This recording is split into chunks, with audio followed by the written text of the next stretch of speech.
एक बात मैं आपको और बताना चाहता हूँ। वाकई देवसेना ने बड़ा उचित निर्णय किया है, बहुत सोच समझ के निर्णय किया है।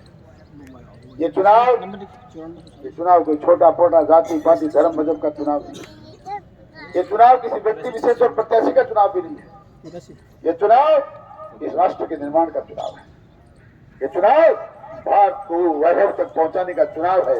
ये चुनाव मोदी के उस भारत का है जो रात दिन लगातार सपना देखता है, मैं देश पूरी दुनिया पे, पूरी पृथ्वी पर, पूरी सृष्टि में भारत को सबसे मजबूत कैसे बनाऊं, इस बात का चुनाव है।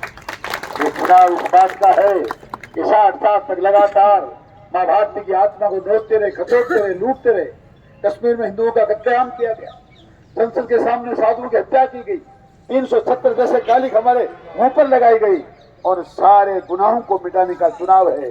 ये देश के अमन चैन का चुनाव है। ये देश की महानता का चुनाव है।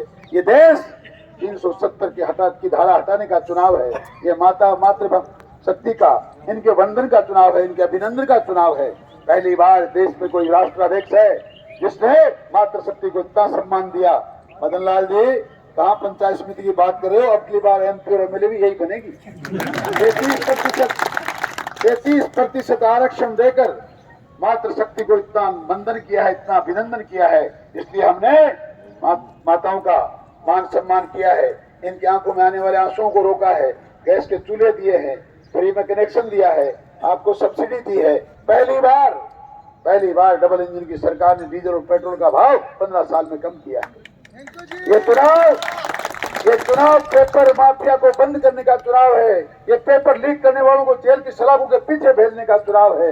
ये चुनाव देश की सीमाओं को सुरक्षित करने का चुनाव है। ये चुनाव उस मोदी के भारत का चुनाव है जो समुद्र के नीचे 35-35 मीटर नीचे ट्रेनें चलाता है। ये वंदे भारत ट्रेनें चलाता है। ये सुपर एक्सप्रेस वे बनाता है। उस मोदी का चुनाव है। ये चुनाव मोदी के उस भारत का है जिसका निर्माण मात्र 10 साल में 42वें पायदान से 5वें पायदान पर लाने का चुनाव है। ये चुनाव इस बात का भी है कि अब की बार आप वोट देंगे तो आगने वाले 3 साल के अंदर ये हिंदुस्तान संसार की तीसरी महाशक्ति बनेगा, इस बात का चुनाव है। इसलिए